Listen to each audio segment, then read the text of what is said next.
예수를 깊이 생각하자. 히브리서 3장 1절의 말씀입니다. 대제사장 대신 예수를 깊이 생각하자. 이번 한 주간은 고난주간으로서 십자가에 달린 예수를 깊이 생각하자.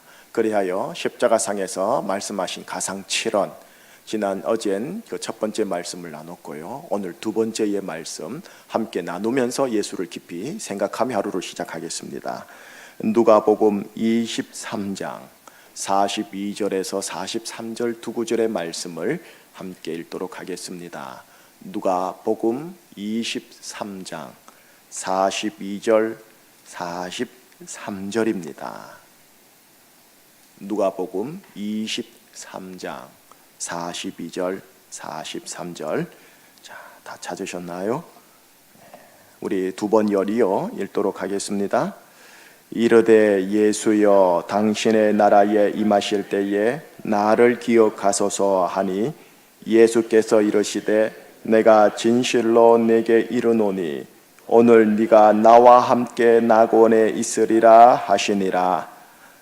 이르되 예수여 당신의 나라에 임하실 때에 나를 기억하소서 하니 예수께서 이르시되 내가 진실로 네게 이르노니 오늘 네가 나와 함께 낙원에 있으리라 하시니라.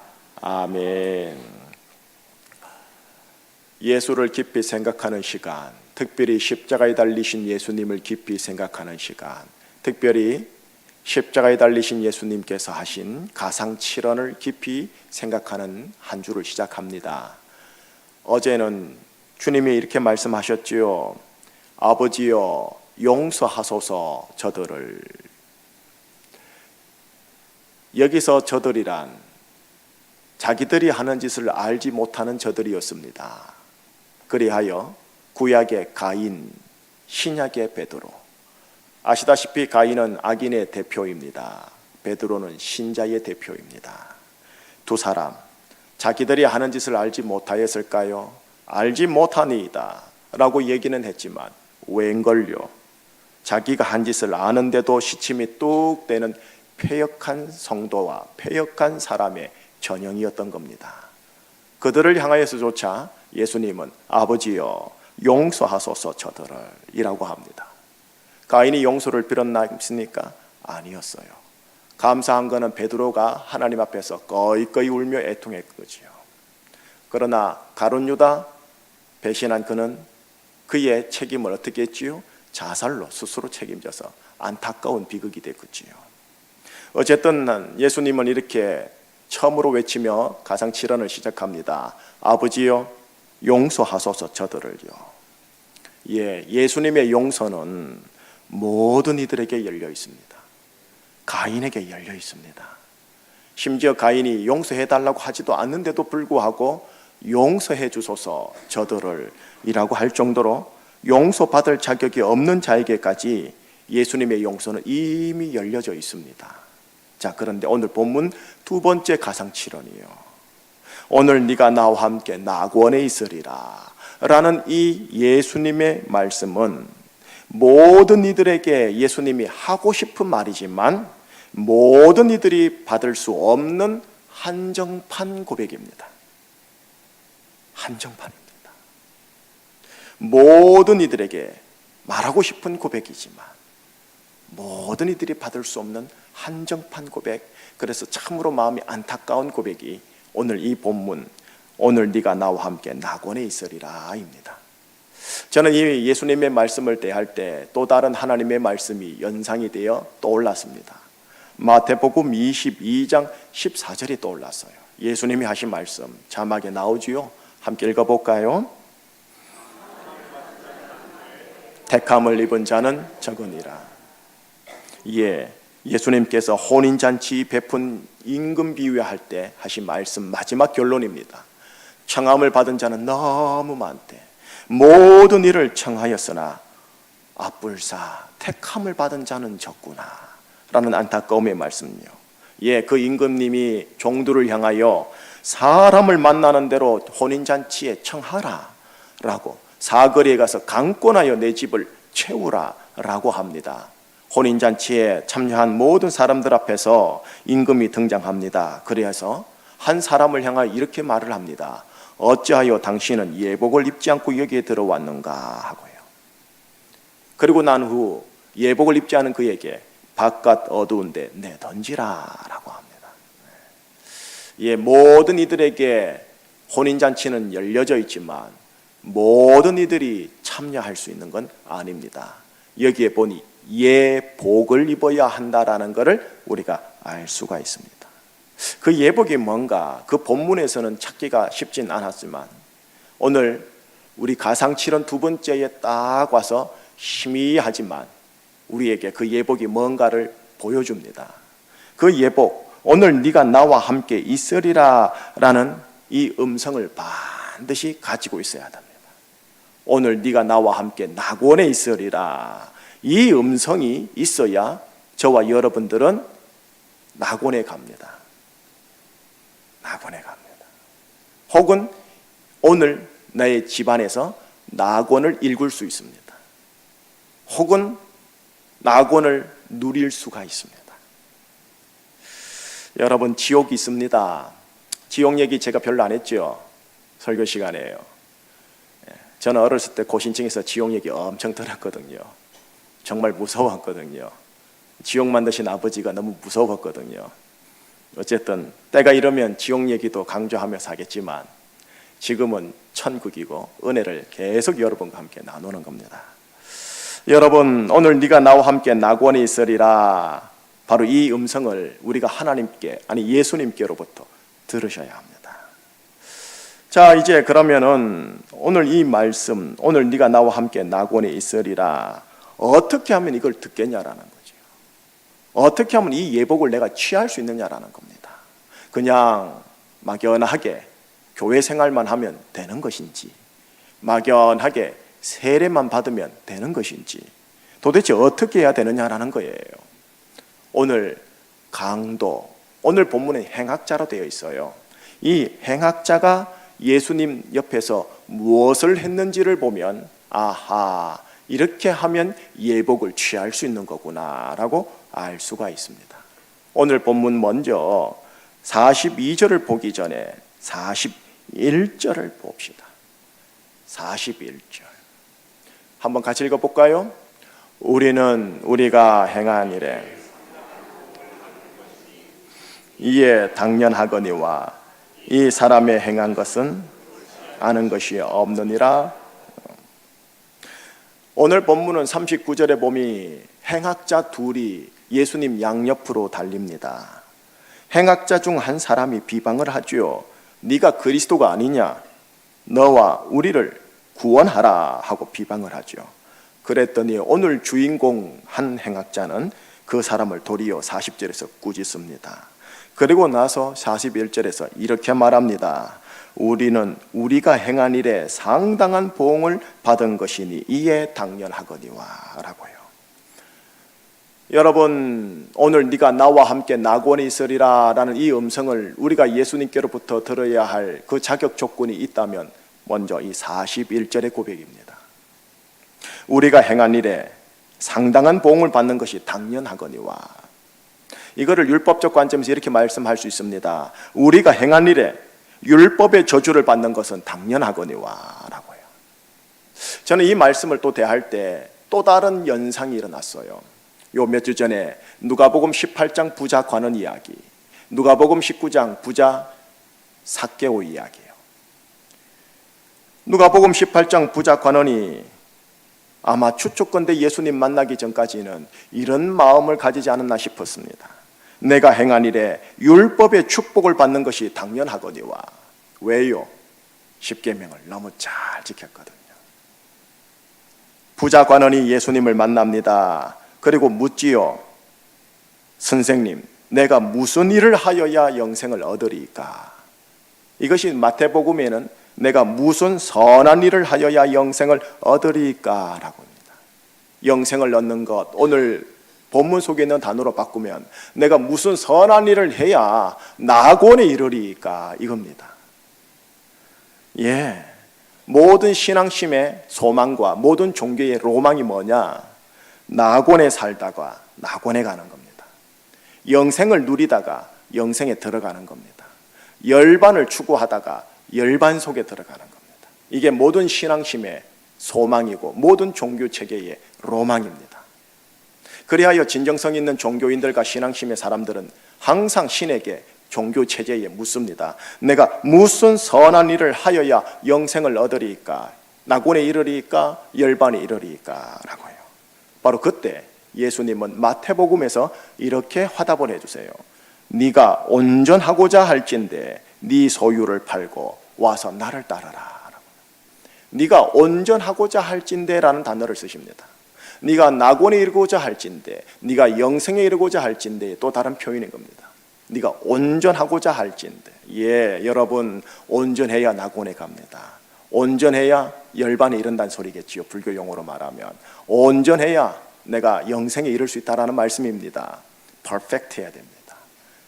그러나 부자 관원은 자기 관점에서는 퍼펙트 했습니다. 십계명을 다 잘 지켰다고 말을 했으니까요. 그러나 자기 관점이면 안 됩니다. 예수님의 관점이었고 하나님 아버지 신의 관점에서 퍼펙트 하셔야 합니다. 99.99% 퍼펙트하지 않습니다. 100%가 퍼펙트입니다.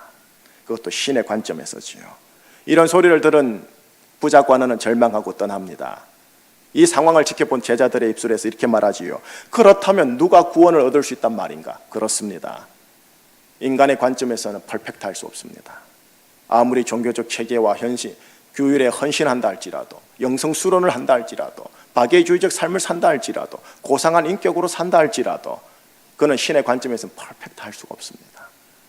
그때 예수님이 이렇게 화답을 하십니다. 사람으로는 구원할 수 없으나 하나님으로는 할 수 있느니라.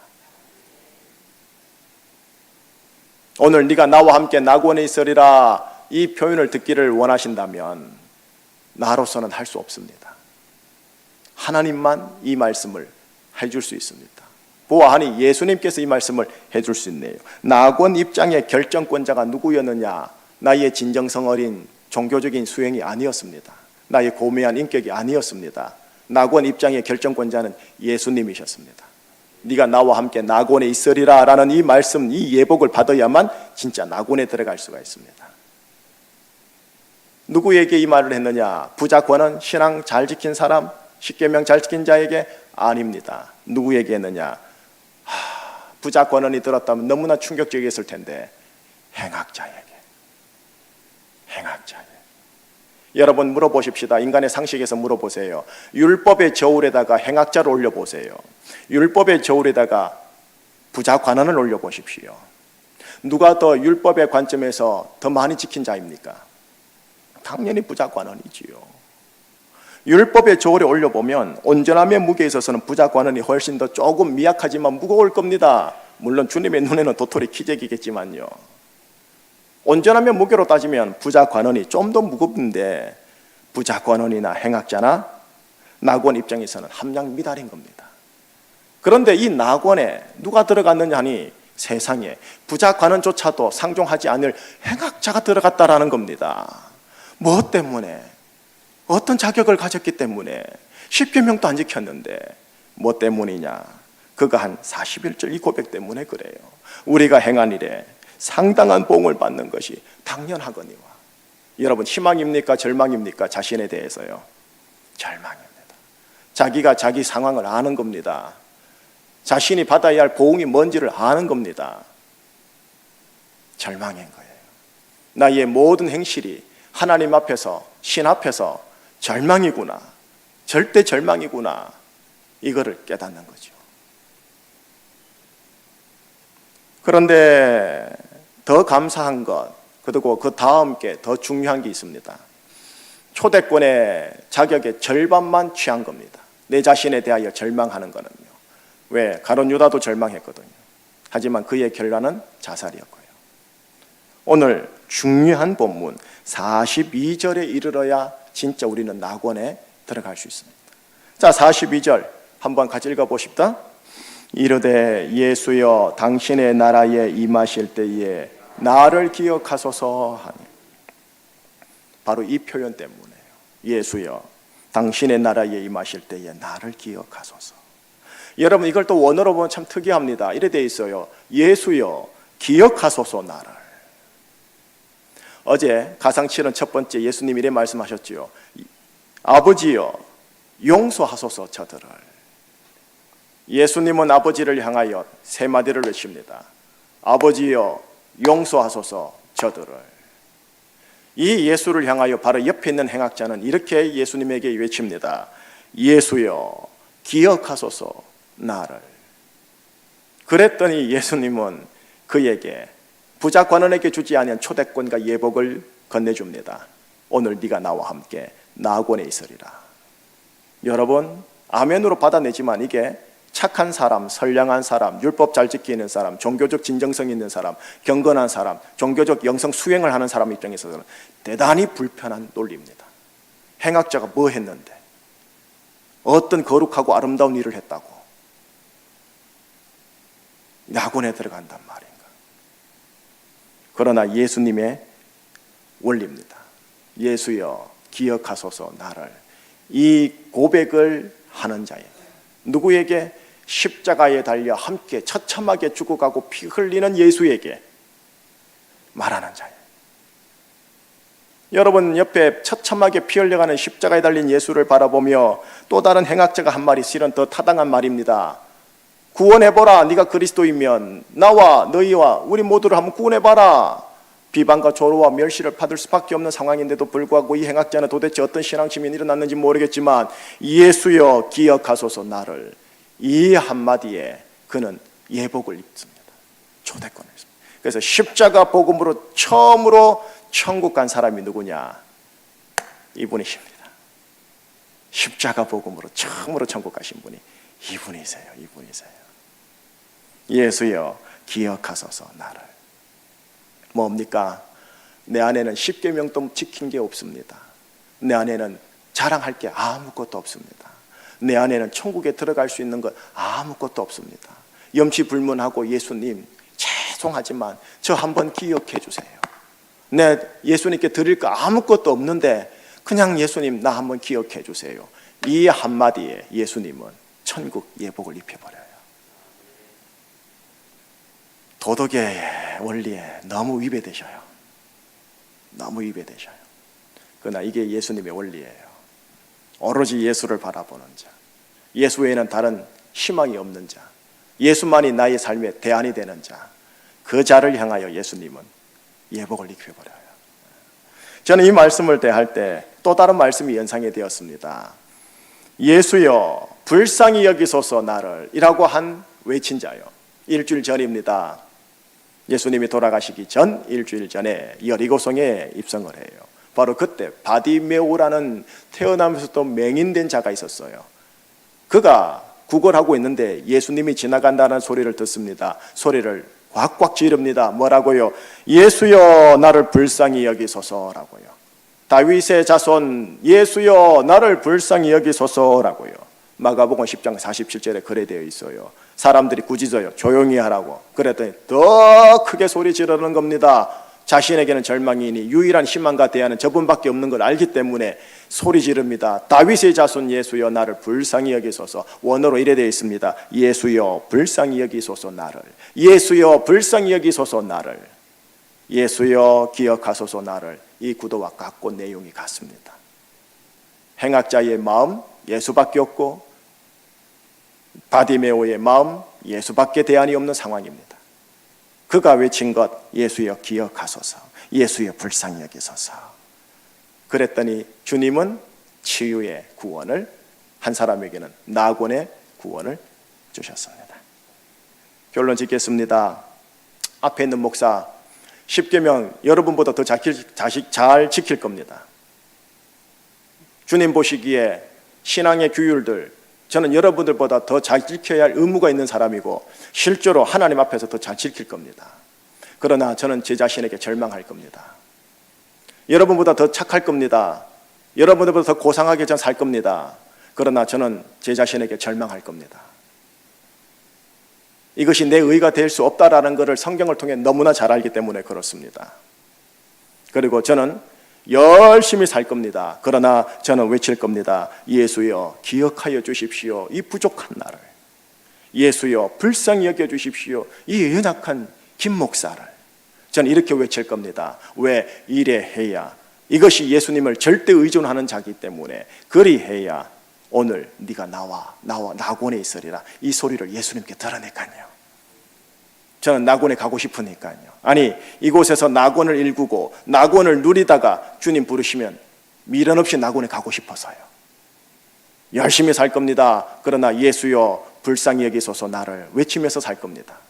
누구보다도 착하게 살 겁니다. 그러나 나는 내 자신에게 절망할 겁니다. 내가 가인이요, 내가 베드로라는 것을 알기 때문에 환경과 조건만 되면 도둑질할 것이고 환경과 조건만 되면 못된 짓 할 것인, 내 안에 가인이 있다는 걸 내가 너무나 잘 알기에 그렇게 오늘 하루하루 살면서 주여 보혈로 덮어주십시오, 시험에 빠지지 않게 해주십시오, 악에서 구원하여 주십시오, 이 고백 계속하면서 열심히 살 겁니다.